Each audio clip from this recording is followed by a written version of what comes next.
गरीब की जादुई पत्तों वाली साड़ी। नेहा दिहाड़ी मजदूरी पर काम किया करती थी। परिवार को चलाने की जिम्मेदारी नेहा के सर पर थी, क्योंकि नेहा के पति मोहन का काम लगभग 6-7 महीने से नहीं चल रहा था। 6-7 महीने से मोहन घर पर ही बैठा हुआ था। नेहा अकेले ही पति और दोनों बच्चों का पालन पोषण कर रही थी।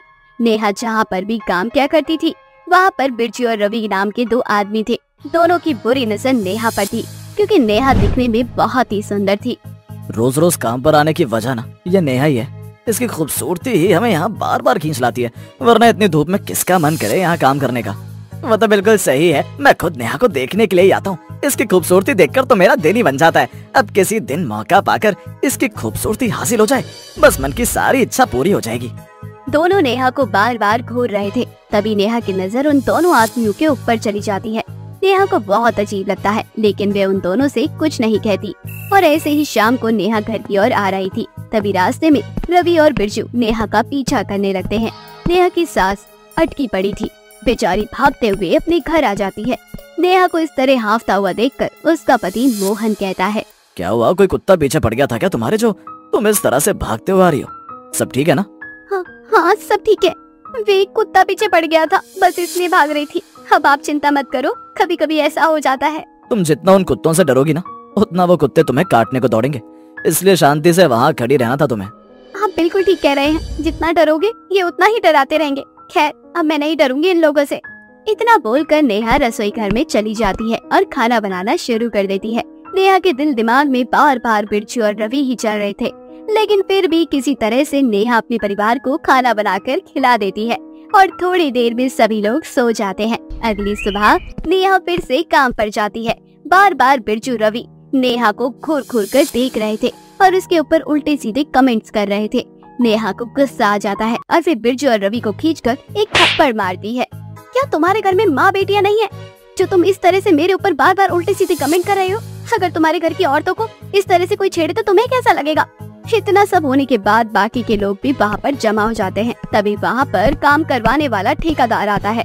ठेकेदार रवि और बिरजू दोनों को कम पैसे निकालते हुए कहता है, निकल जाओ यहाँ से, तुम जैसे बदतमीज लोगों की जरूरत नहीं है। अरे तुम्हारे घर में माँ बेटियाँ नहीं है क्या, जो तुम इस तरह से किसी औरत को परेशान कर रहे हो? अगर तुम्हारी माँ बेटी के साथ ये सब हो तो तुम्हें बड़ी तकलीफ होती है, और दूसरों के साथ करो तो तुम्हें बड़ा मजा आता है। हाँ मालिक, हमें माफ कर दो, हमें काम पर से मत निकालो, हमें काम की बहुत जरूरत है। हमने नेहा बहन के साथ जो किया उसके लिए हम माफी मांगते हैं, लेकिन हमें काम से मत निकालो।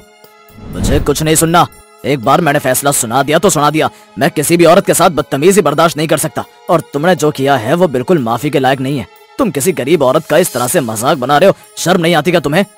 ठेकेदार उन दोनों की एक नहीं सुनता और उन दोनों को काम से निकाल देता है। ऐसी शाम को नेहा घर वापस आ रही थी। रवि और बिरजू अब नेहा के सामने थे। वे दोनों उसके साथ जबरदस्ती करने की कोशिश करते हैं, लेकिन नेहा किसी तरह से वहाँ से भाग जाती है।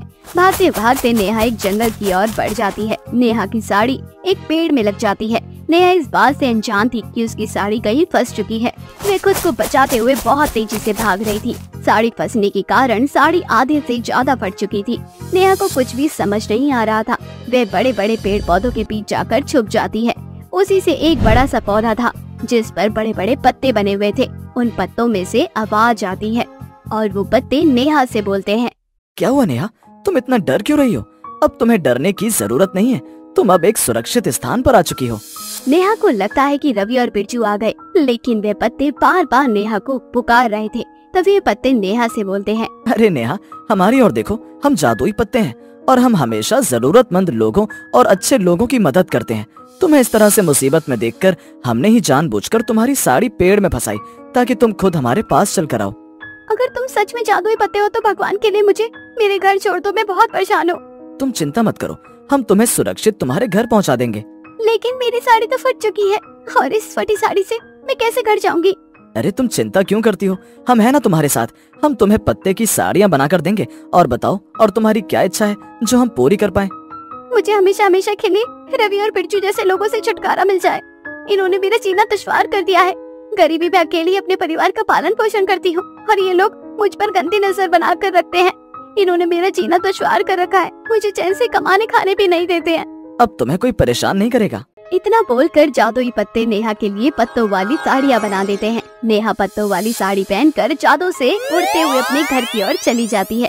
ऐसे ही अगले दिन नेहा वही पत्ते वाली साड़ी पहनकर काम पर जा रही थी। तभी फिर से बिरजू और रवि उसके सामने आ जाते हैं। नेहा को बहुत डर लग रहा था, लेकिन अचानक से नेहा के अंदर बहुत सारी शक्ति आ जाती है और नेहा रवि और बिरजू को मार गिराती है, जिसके बाद रवि और बिरजू वहाँ से डरकर भाग जाते हैं। तभी जादुई पत्तों से आवाज आती है और नेहा से बोलते हैं, देख लिया नेहा, कहा था ना कि अब तुम्हें कोई परेशान नहीं कर पाएगा, क्योंकि अब हम हमेशा तुम्हारे साथ रहेंगे। तुम्हें अब किसी से डरने की जरूरत नहीं है।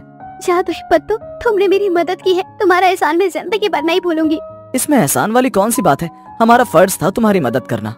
इस तरह से नेहा हंसी खुशी अपने काम पर जाती है और काम करके घर वापस आ जाती है। नेहा घर आकर देखती है कि घर में खाना भी नहीं था।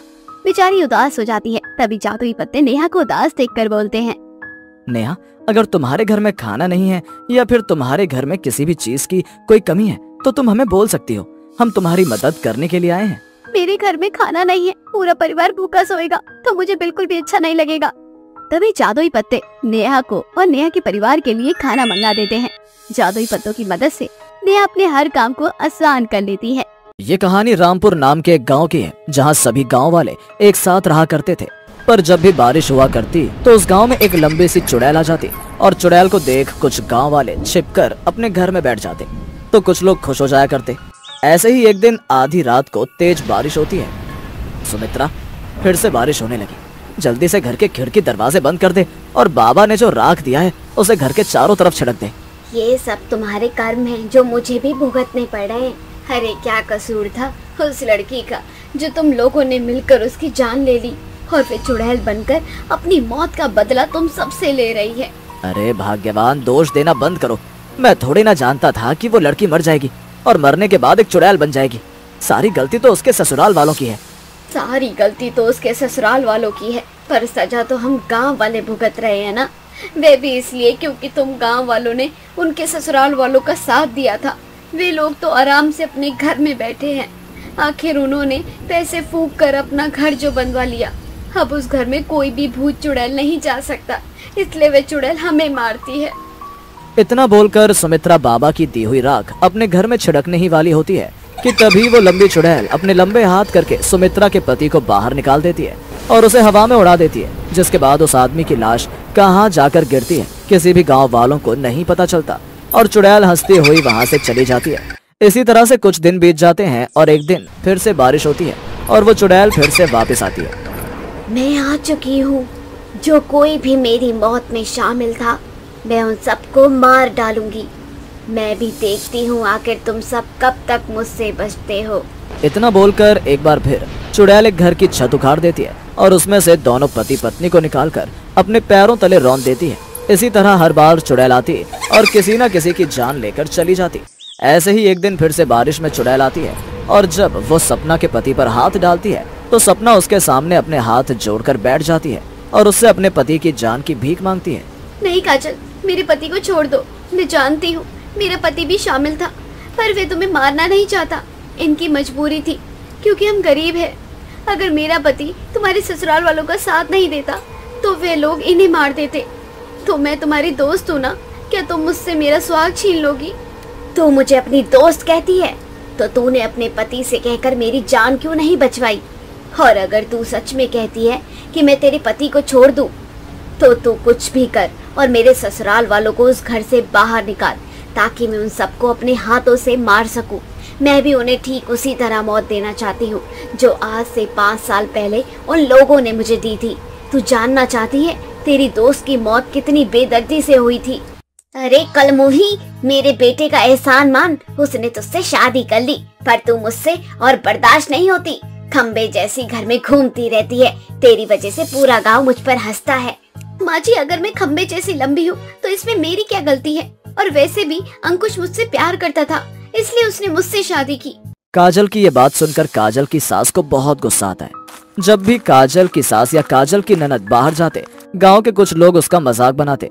इसी तरह से समय बीतता है और समय के साथ काजल की सास काजल पर अत्याचार करने लगती है और एक दिन वो गांव के कुछ लोगों के साथ मिलकर अपनी बहू को मारने की साजिश रचती है। मेरा बेटा कुछ सालों के लिए विदेश गया है मैं सोच रही हूँ कि आज इस कलमुही का काम ही खत्म कर देती हूँ।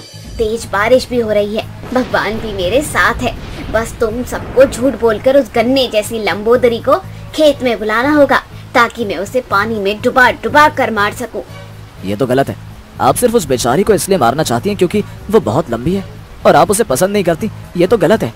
हाँ, तू मुझे सिखाएगा क्या सही क्या है गलत क्या है? भूल मत, तू मेरे पास काम करता है और मेरी वजह से तेरे घर में चूल्हा जलता है। अगर तूने मेरा साथ नहीं दिया तो मैं तुझे और तेरी बीवी को खत्म कर दूंगी। तुझे कुछ नहीं करना। वे कलमुही बस तेरी बात बहुत मानती है क्योंकि तेरी बीवी उसकी सहेली है, इसलिए तू उससे झूठ बोल कि तेरी बीवी ने उसे बुलाया है और उसे अपने खेत पर लेकर आ। बाकी का काम मैं और मेरी बेटी और मेरे आदमी कर लेंगे। सपना का पति न चाहते हुए भी काजल की सास की बात मान जाता है और उसे झूठ बोलकर खेत में ले जाता है। काफी तेज बारिश हो रही थी, खेत में पानी भर चुका था और काजल की सास काजल को पानी में धक्का दे देती है और तभी आसमान से बिजली टूटकर पानी में गिरती है और पल भर में ही काजल की मौत हो जाती है। अब तो ही बता कैसे ना मारूं मैं उन लोगों को जिन्होंने मुझे इतनी बेरहमी से मार दिया। आखिर मेरा क्या ही दोष था? यही कि मैं गांव में सबसे लंबी थी। अगर मैं लंबी थी तो इसमें मेरा क्या दोष था? काजल, सच में तेरे साथ बहुत बुरा हुआ है, पर मैं तेरी मौत का बदला लूंगी। मैं तेरे ससुराल वालों को यहाँ घसीट कर लाऊंगी तो उनसे अपनी मौत का बदला ले लेना। बस मेरे पति को छोड़ दे। मैं तेरे आगे हाथ जोड़ती हूँ, तुझसे विनती करती हूँ, मेरे पति को छोड़ दे। सपना चुड़ैल से वादा करती है कि वो उसकी मौत का बदला लेने में उसकी मदद करेगी, इसलिए चुड़ैल उसके पति को छोड़ देती है। अब सपना अगले दिन झूठ बोलकर उसकी सास और ननद को खेत में ले जाती है और तभी तेज बारिश होती है और चुड़ैल वहां आ जाती है। आखिर वह दिन ही आ गया जब मैं तुझे उसी तरह से मारूंगी जैसे तूने मुझे मारा था। आज देखती हूँ तू कैसे बचती है मुझसे। सपना की बच्ची, मैं तुझे छोड़ूंगी नहीं। तूने मुझसे झूठ कहा कि मेरा बेटा विदेश से लौट आया है और वह खेत में अधमरी हालत में है। तूने मेरे साथ ये अच्छा नहीं किया। मैं तुझे और तेरे पति को नहीं छोड़ूंगी। और जो तूने किया वो सही था। तूने भी मेरे दोस्त के साथ बहुत बुरा किया और इसमें मेरे पति को फंसाया। तेरी यही सजा है, तुझे मिलनी चाहिए। सासू माँ, अब आपके दिन पूरे हुए।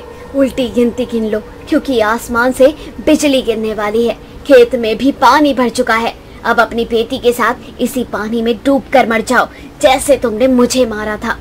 इतना बोलकर चुड़ैल ठीक उसी तरह से अपनी सास और ननद को मारती है जैसे उन्होंने उसको मारा था।